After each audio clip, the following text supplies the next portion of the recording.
48 साल हुकूमत की है औरंगजेब ने। 48 साल में अगर वो हमारे हिंदू भाइयों का कत्लेआम करता तो कितने कर लेता, रह जाते हमारे हिंदू भाई। अगर वो खुदा न करे हमारे मंदिर शहीद करता तो क्या हमारे मंदिर बचते 48 साल में? यहाँ 10 साल की हुकूमत नहीं है, कितनी जगह बुलडोजर चल गया, उसे 48 साल का वक्त मिला था। तब ना आप थे ना सोशल मीडिया थी, वो जो चाहता कर लेता, नामो निशान मिट जाता अगर वो इतना आतंकी होता तो। एक बड़ा अहम सवाल इस बीच आता है कि इस मामले को लेकर के अबू आसिम आजमी जो हैं उनके ऊपर तमाम मुल्क में जगहों पर मुकदमा लिख दिया गया। क्या कैसे देखते हैं आप और क्या कहेंगे इसको लेकर, जिस तरह से उन पर कार्रवाई की गई उनके सिर्फ एक बयान को लेकर? वो एक जैसे कि मैं मुनव्वर राना साहब का बेटा हूँ, तो फुटपाथ पर भी होगी महल की ज़बान में, हम गुफ्तगू करेंगे गज़ल की ज़बान में।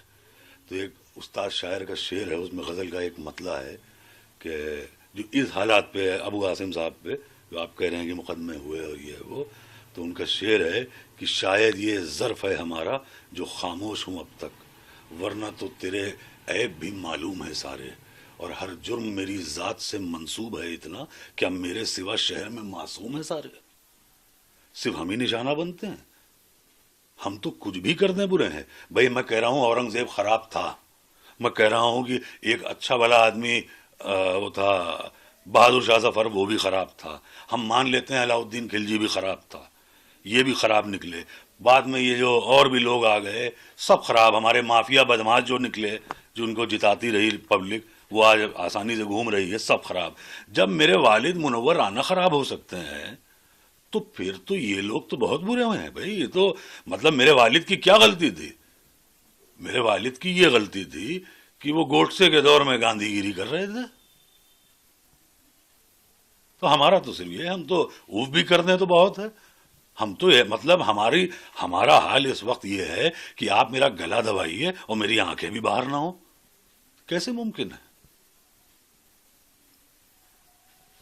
आखिरी सवाल रहेगा, बड़ा अहम सवाल है कि जिस तरह से आज के दौर में 400 साल पहले, 500 साल पहले या 200 साल पहले जो पूर्व में चीजें हुई उनको बार बार कुरेदा जाता है और उन पर सियासत कहीं ना कहीं आके ठहर जाती है, उन पर चीजें बेस बन जाता है। मौजूदा वक्त की जो स्थिति है उसे सब भूल जाते हैं।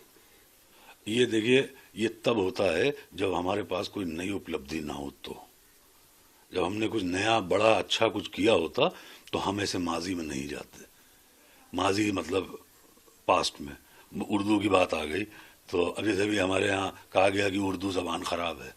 अब बताइए साहब, फ़राग गोरखपुरी इतना बड़ा शायर, रघुपति सहाय नाम था उनका, उनका तखल्लुस था फ़राग गोरखपुरी। मैं आपको बहुत दिलचस्प वाक़या बता दूं कि फ़राग साहब की बेटी के लिए रिश्ता देखने कुछ लोग आए, तो जो लड़के वाले आए उन्होंने कहा कि वो तो फ़राग साहब से, उनका तलफ़ुज़ बहुत ख़राब था, मतलब प्रोनंसिएशन, तो वो फ़राग साहब से कहने लगे, लड़के के बाप, उनके वालिद, कि अच्छा तो आप शायर हैं? तो फ़राग साहब ने उन्होंने देखा, कहने लगे तो आप कब से शायरी कर रहे हैं? फ़राग साहब का और मूड ख़राब हुआ, तो कहने लगे फिर कोई गज़ल सुनाइए। फ़राग साहब कहने लगे, सुनिए, आपका रिश्ता आपके लड़के का मेरी लड़की से हो या ना हो, लेकिन मैं और देर आपको अपने कान में पेशाब नहीं करने दूंगा। फ़राग साहब कहते थे, प्रोफेसर थे रघुपति साहब फ़राग गोरखपुरी, फ़राग साहब कहते थे कि उर्दू इसलिए पढ़ लो कि अगर कल को अफसर बन जाओ तो अफसर मालूम भी दो। तो ये थी उर्दू ज़बान। और रही बात ये जो इतिहास और पास्ट, ये देखिए ये दोहरा मापदंड है। मेरा मानना ये है कि आप ये दोहरा मापदंड लेकर नहीं चल सकते। आपको मुगल से नफरत है और मुगलई पसंद है, तो ये मेरी समझ के बाहर है ना। फिर आप मुगलई भी बंद करा दीजिए पूरे मुल्क में। मुगलई से आपको मोहब्बत है, मुगल से नफरत है।